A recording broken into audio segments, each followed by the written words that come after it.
বাইরে প্রাইভেটে করলে যেখানে এইটা টেস্ট এখানে 200 টাকা নিচ্ছে ওটা বাইরে 500 600 700 আমাদের প্রত্যেকটা দিন অন্তত 2-3 হাজার টাকা টেস্টে আসে। তাহলে আমরা এগুলো কিভাবে করাবো বলেন? রোগী যদি কোনো মানে কন্ডিশন অনেক খারাপ হলে স্যারের কাছে গেলে স্যার আমাদেরকে তেমন একটা দেয় না, সাড়া দেয় না। একদিনে তো চিকিৎসা শেষ হয় না, এটা তো চলতেই থাকে।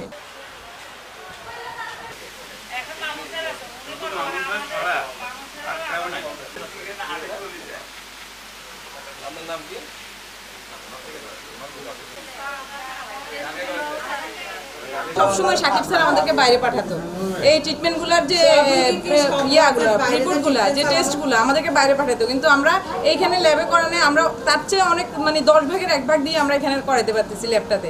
কিন্তু বাইরে প্রাইভেটে করলে যেখানে এইটা টেস্ট এখানে 200 টাকা নিচ্ছে ওটা বাইরে 500 600 700 আমাদের তো প্রতিনিয়ত টেস্ট দিতে। কালকে আমি কতগুলো টেস্ট করছি, ইবনে সিনায় সারা একটা দিয়ে দিচ্ছে কমায় রাখছে, কিন্তু এখানে সেই টেস্টটা নাই। আপনি কি কিসে আছেন এখানে? আমরা এখানে আমার মা ডায়ালিসিসে আছে, আমার মা এখন ভর্তি আছে, উপরে 4 তলায় ভর্তি, উনি ভর্তি আছে, ওনার প্রতিদিনই টেস্ট হচ্ছে। যদি এই টেস্টগুলো আমরা বাইরে করাই আমাদের প্রত্যেকটা দিন অন্তত 2-3 হাজার টাকা টেস্টে আসে। তাহলে আমরা এগুলো কিভাবে করাবো বলেন?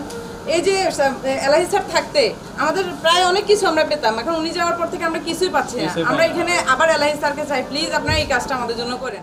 ছাত্র আন্দোলনের পরে যে সাকিব স্যার আসলো, উনি আসার পর আমাদের এখানে অনেক অনিয়ম মানে রোগী যদি কোনো মানে কন্ডিশন অনেক খারাপ হলে স্যারের কাছে গেলে স্যার আমাদেরকে তেমন একটা দেয় না, সাড়া দেয় না।